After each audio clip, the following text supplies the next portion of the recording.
Okay, so this is my piece, What We Loved But Forgot. It came from a space where I felt like I was losing parts of what made art fun, and it's based on this drawing I made back in 2008. Like everything's a bit off here, the shading's off, there's no contrast between foreground and background, and the list goes on. And still, there's something that I just kind of like about it. I like that something is telling me a story, that the characters give me this feeling that they're out exploring and found this old building on their road trip and they took a little break. And I miss the story element of the creativity, where technique isn't everything. It's about letting a viewer indulge in an image and read into an image, and it's also giving this, cozy feeling. So the title What We Love But Forgot simply refers to having something that you love but losing the sense of it somewhere along the way, and you forget that you miss it until you happen to think about it. And I think it's really important to stress that this is not a tutorial, it's more like a post-mortem for myself and anyone who's interested to follow the process and seeing the mistakes I made and how I went around to solve them.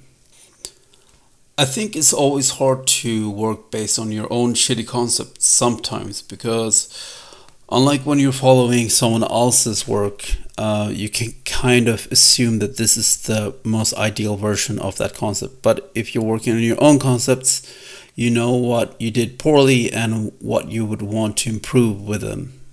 The issue is that when you make decisions, when you're working very zoomed into a piece and you're working on a very detailed level, then you might make decisions that might lack the bird perspective or the macro perspective and might not fit into your piece.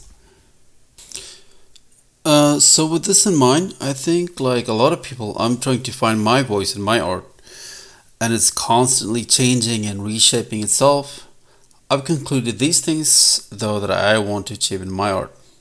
So one is to capture the warmth of the scene, getting that soft lighting that I personally associate with a warm summer day.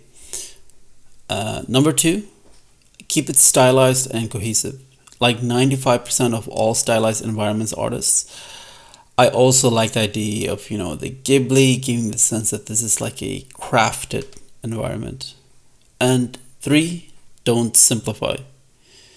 So one golden rule of stylization is to simplify shapes. For example, instead of doing a tree showing all its leaves, shape it approximately to what it's supposed to be and use shading to get that effect you want.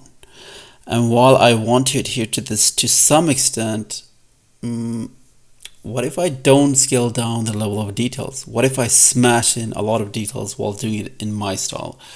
And like one of my big inspirations for this is Petson and Findus, which I read a lot as a kid, and I just love the artwork here where it's just plastered with a lot of small details. There's no sense of what's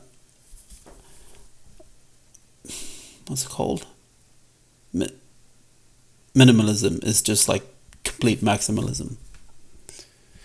And I start the project of just doing a quick whiteboxing of my scene just to get an idea of all the objects that I need for the scene, where they're going to be, how they're going to interact with each other, and also just give a very first draft of the lighting that I will be using.